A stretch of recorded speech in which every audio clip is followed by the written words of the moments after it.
What's yeah? It shows most Desmos. Back in that video. Flop guy. Did we watch Flop guy one time?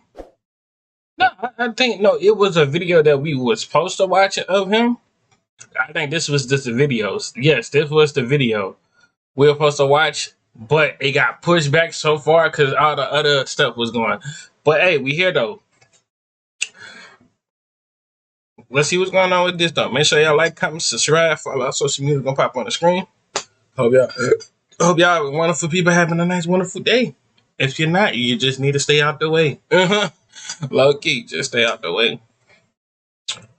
La di da di da, la di di di, so you come and hold it. Princess Fiona is a cannibal. This theory takes one of the darker implications in Shrek and pushes it into genuinely disturbing territory. Throughout the movie, the idea that ogres eat people is mostly treated like a joke, something Shrek leans into just to scare villagers away. But Fiona's situation is very different. She wasn't just living alone, she was trapped, locked in a tower since childhood, guarded by a fire-breathing dragon with no Facts.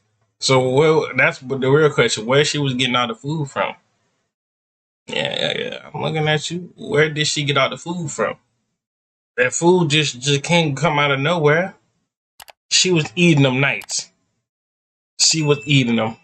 Yes, she was having a buffet with them nights. Ain't no way. And she had a cookbook right by the little cooker.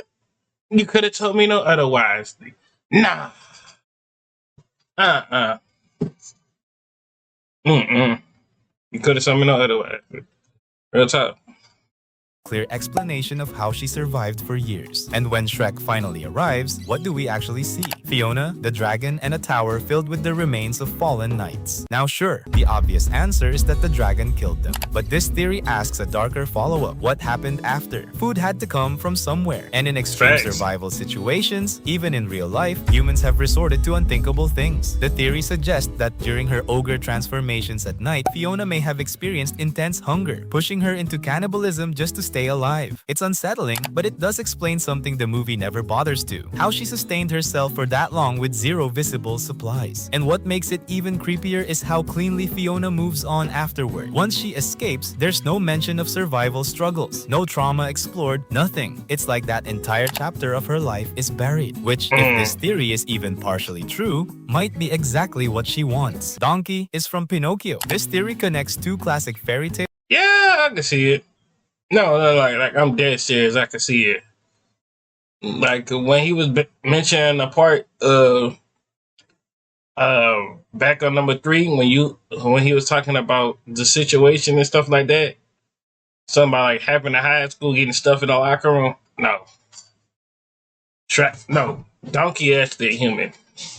In a way that actually makes a lot of sense, and gives Donkey a much darker backstory than the movies ever admit. In Shrek, Donkey casually mentions that he can talk because of some magic, but he never explains it, and the way he brushes past it, it feels intentional, like it's something he doesn't want to revisit. Even Shrek is surprised that a donkey can talk, which tells us this isn't normal even in a fairy tale world. Now jump to Pinocchio. In that story, a group of boys are lured into skipping responsibilities and end up being magically transformed into donkeys on Pleasure Island. It's one of the darkest scenes in any Disney film. Kids crying, calling for their parents, slowly losing their humanity. But here's the key detail: some of them can still talk, at least temporarily. So what if Donkey is one of those boys? It would explain everything: why he can talk, why it's rare, and why he avoids the topic completely. If Donkey remembers even fragments of being human, then his constant humor and non-stop talking might not just be comic relief, it could be a coping mechanism. Because if this theory is true, Donkey isn't just a funny sidekick. He's a kid who got trapped in a curse and never found his way back. Shrek's parents abandoned him. This theory reframes Shrek not as a because I know I got the proof of evidence, man. You know I got the proof of evidence. Don't look at me while I'm pausing every minute. Yeah, I'm gonna let him talk, but I'm gonna have to say my things. Anyways, in Shrek 3, I'm bringing back to Shrek 3. Shrek 3, he was telling the nephew of the king, I think he was named Arthur. Yeah, Arthur. He was telling Arthur that, me and my dad never got along and stuff like that. He was trying to eat me or something like that. So he had to move away from. I would say his parents abandoned him. He was just like he had to move around from his parents because he was basically the weaker link. I think that's what he was saying. Like the shortest one, the smallest one is easier to eat.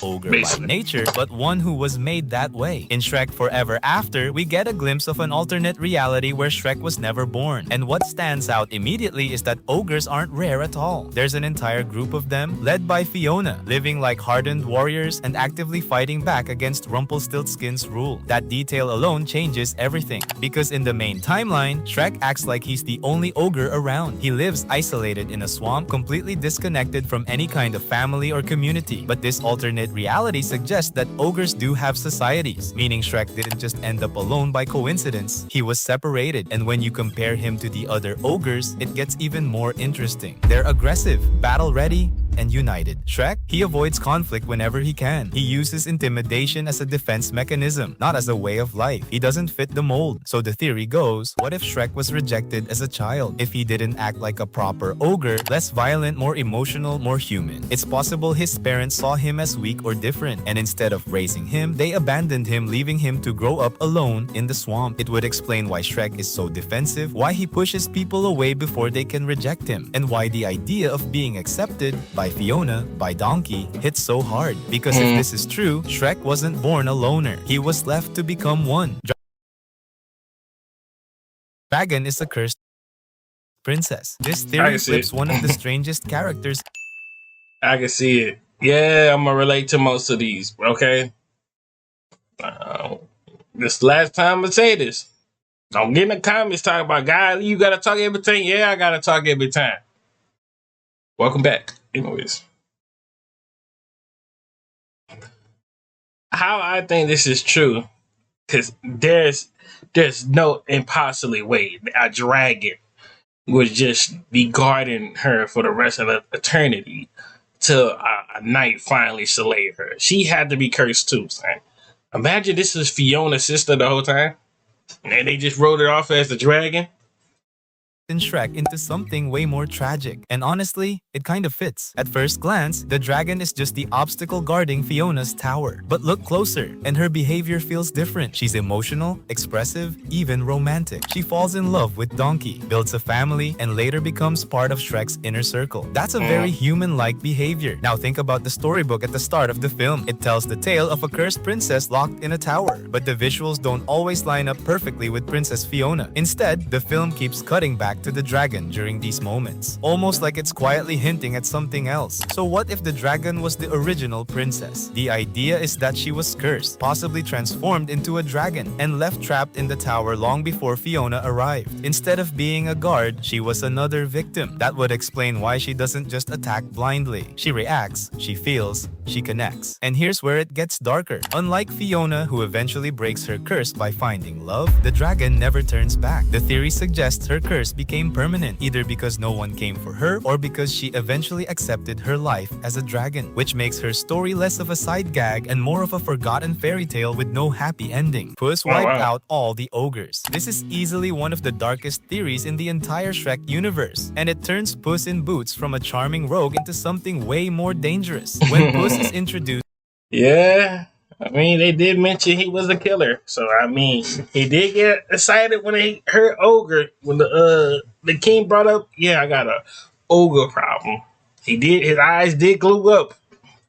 in Shrek 2, he's not a hero, he's a hired assassin sent to kill Shrek, and the movie makes it clear this isn't unusual for him. Fighting, killing, taking contracts, that's his past. Now connect that to another mystery. Where are all the ogres? As we saw in Shrek Forever After, ogres aren't supposed to be extinct. There are entire groups of them. But in the main timeline, Shrek is completely alone. No family, no tribe, and no community. Humans clearly fear ogres, but they're not strong enough to wipe them out on their own. This theory suggests they didn't have to, because they had Puss, a master swordsman, fast, precise, and smart enough to outmaneuver someone as strong as Shrek. Puss could have been the perfect weapon. If he was hired to hunt ogres, he might have systematically taken them down one by one, and eventually leaving Shrek as the last. And here's where it gets uncomfortable. Puss doesn't tell Shrek anything about his past. He jokes, he flirts, that would destroy everything between them, because that would mean Shrek's closest friend is the reason he ended up alone. Fairy Godmother created the evil queen. This theory turns turns one of the most polished villains in Shrek 2 into the hidden architect behind another classic fairy tale villain. Fairy Godmother isn't Who's just that? granting wishes, she's running a system. Every spell, every potion, every happy ending is carefully controlled to maintain her version of perfection in far, far away. And most importantly, it always benefits her. Now think about the wider fairy tale world. Characters like Snow White exist in this universe, which means the evil queen likely does too. And if everyone goes to the fairy godmother for help at some point, then both of them probably did. Here's where it gets dark.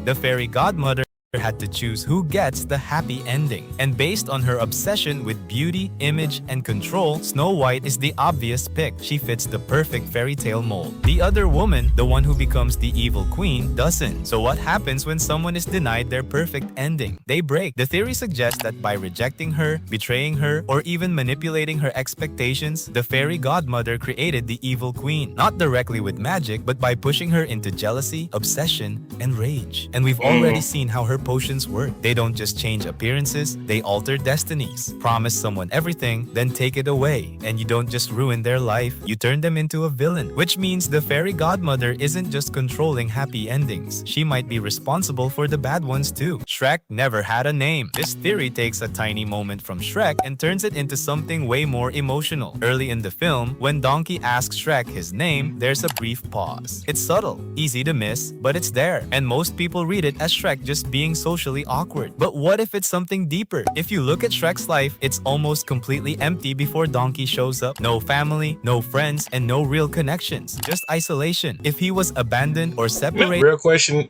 I need to ask that. Where did Shrek get all these foods from? I know he was just not eating bugs, frogs, and spider webs, and where them eyeballs come from? Hold on, where them eyeballs come from? See, man, they don't explain you from about other this. They want you to ogres at a think. young age, it's possible no one was ever around long enough to give him a name or even ask for one. And names matter. They're tied to identity, belonging, being seen. So the theory suggests that when Donkey asked that simple question, Shrek isn't hesitating because he's annoyed. He's hesitating because he's never really had to answer it before. Shrek might not even be something given to him. It could be something he came up with on the spot, or something he barely held onto from a distant memory, which makes that moment quietly powerful, because Donkey doesn't just ask his name, he accepts it. No judgment, no fear, and no hesitation. And for someone who spent his entire life being rejected, that small interaction becomes the first step towards something Shrek never really had before. An identity, a connection, and a beginning. Shrek is the last survivor. This theory takes the core theme of Shrek, fear, and prejudice, and pushes it to its darkest possible conclusion. From the very beginning, we see how the world treats Shrek. Humans don't just avoid ogres, they hunt them, mock them, and treat them like monsters that shouldn't exist. Entire villages celebrate driving creatures like him out. So the question becomes, if the hatred is that strong, then why is Shrek the only ogre we see? The movie never explains it. It's easy to assume ogres are just Because they low-key scared of him.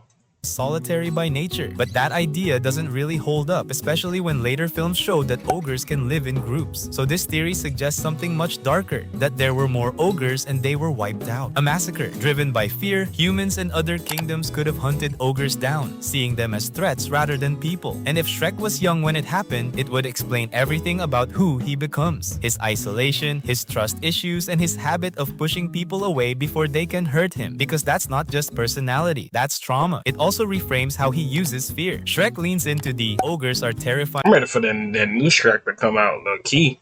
That's about to be a good movie too.